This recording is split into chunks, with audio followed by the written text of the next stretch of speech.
together. Told you I'll be here forever. Said I'll always be your friend. So you know I'm gonna stick it out till the end. Now that it's raining more than ever.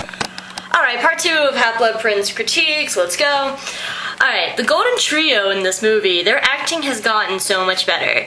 Especially Ron and Hermione. Like, Daniel Radcliffe, you were good. But this is a really good film for Ron. Like, Ron, really, Rupert Grint blossomed as being really, really funny. And Hermione didn't make me want to hit her in the face.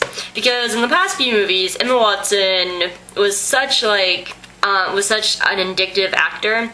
Like in Prisoner of Azkaban, when they're at the leaky cauldron, and Harry comes downstairs and she turns around and she's like, Harry. I'm just like, what the hell are you doing? What's up with your eyes? Anyway, but they were really good, this film, and it just shows how much they're just blossoming into actors and actresses, and I wish them best of luck.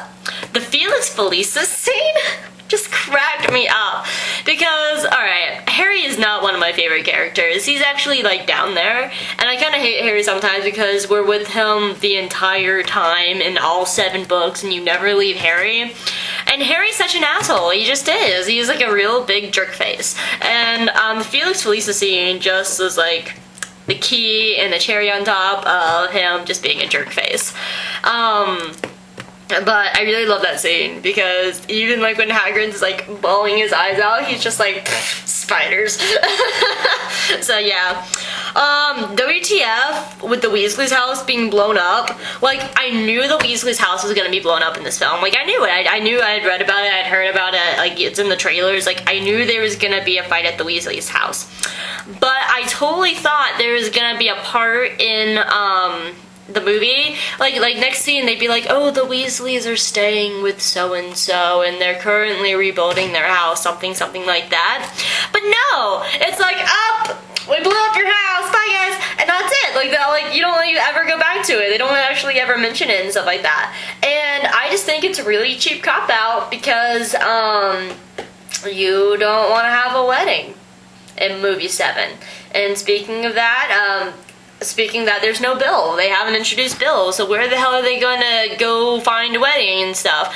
And what about Shell Cottage? Shell Cottage in book 7. Shell Cottage is where Harry, Ron, and Hermione spend a lot of times. I've seen pictures of Shell Cottage. My friend Katie, who was in Wales, took a picture in front of Shell Cottage. So I'm just like, WTF. You blew up the Weasley's house. And then 10 seconds later, in the next scene, literally in the next scene, Ron's making out with Lavender. Dude, your freaking house just got blown up. Why the hell are you macking with your girl that you don't even really like anyway? Oh, God, that was, it was just a big ball of... I like the scene with Weasleys at Christmas up to the point where, Mr. Arthur Weasley was in the shed with Harry talking about, Voldemort and stuff like that. But the moment, it all blown up. It was a really well done scene and I liked it. But I wanted closure on the scene. If they had something, some form of closure for that scene, I would have enjoyed it. And I would have been totally okay with them adding it in. The ending of this movie was so anticlimactic, it hurt my soul. To the part where Harry's over Dumbledore and they're crying and they're all holding up their lidded wands for Dumbledore, that was the best part of that movie. And, anything after that with the Golden Trio and the Astronomy Tower, it was just so bad. It was really just, it was you had this big, powerful moment and this powerful scene with Dumbledore and stuff, and then they just hang out in the Astronomy Tower and they just talk and they just chill out. I'm just really? It's so, and I wanted to see the part where Harry was like, no, Ginny, I can't be with you because I don't want to kill you and stuff like that because look what happened to Sirius Black and my parents and stuff. The ending of this movie was so anticlimactic. They could have at least had Fox fly down and sit on Dumbledore's tomb. I was wanting to at least see Dumbledore's tomb and the fact that he's buried on Hogwarts grounds. So I believe that Fox should have flown down and sat on Dumbledore's tomb.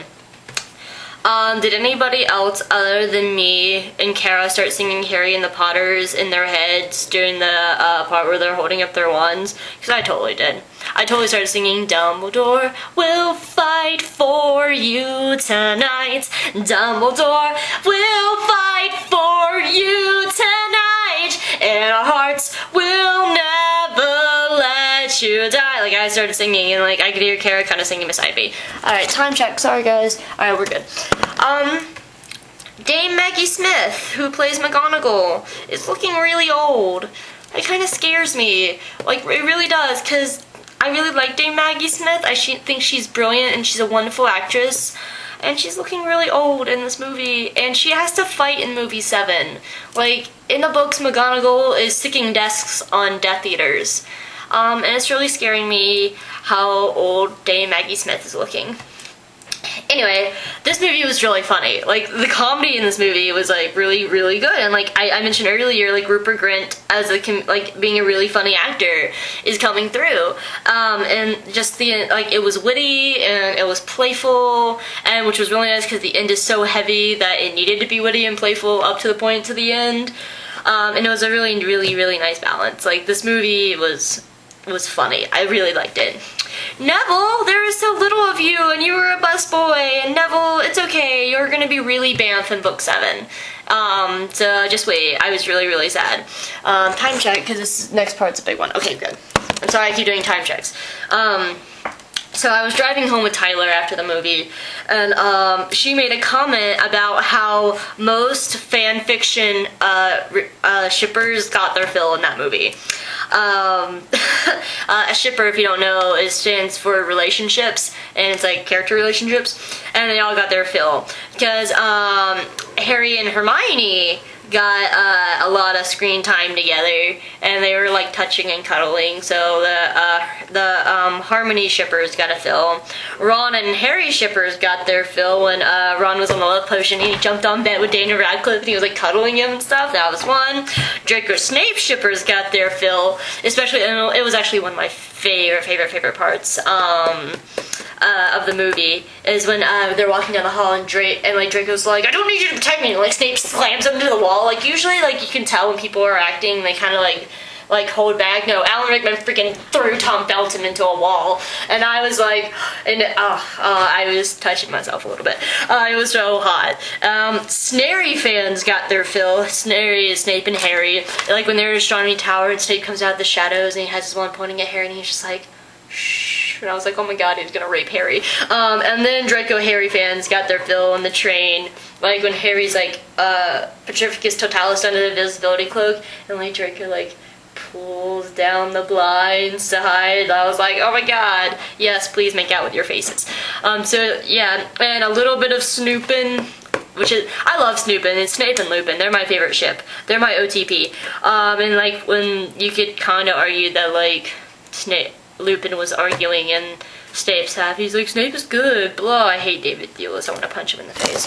Oh no! Okay. One or two more topics. I like the old Pansy in movie 3. She was cute as a button. Who the hell was that new actress? Do you need to bring back the old one? And who were those Slytherin twins? Those like two twins in Slytherin. Who the hell were they? God, just stick with the book, people. Like, really, you have enough characters. I want to see some Hufflepuffs. I want to see Justin Finch Fletchley. I want to see, like, oh my god, you have plenty of characters in the books. There's no reason why you need to introduce new characters. Really? God, stay with your canon. Cormac McLagan was a beautiful man. Actually, he, like, the way he looked was like my ideal Cedric Diggory. But, like, yes, I hate Robert Pattinson. I hated him before he was in Twilight. I thought he was a terrible Cedric. Cormac McLagan, you are a beautiful man. Especially the part in the dinner scene when he's looking at Hermione and like licks his fingers. He's like, I was like, oh shit, I want to lick your face. Cormac McLagan, you were awesome. Alright, where am I? Alright, I'm gonna end here. Part 3 coming up. Hey, we're almost done with one page. Now we're going to go to the next page. Alright, let's go.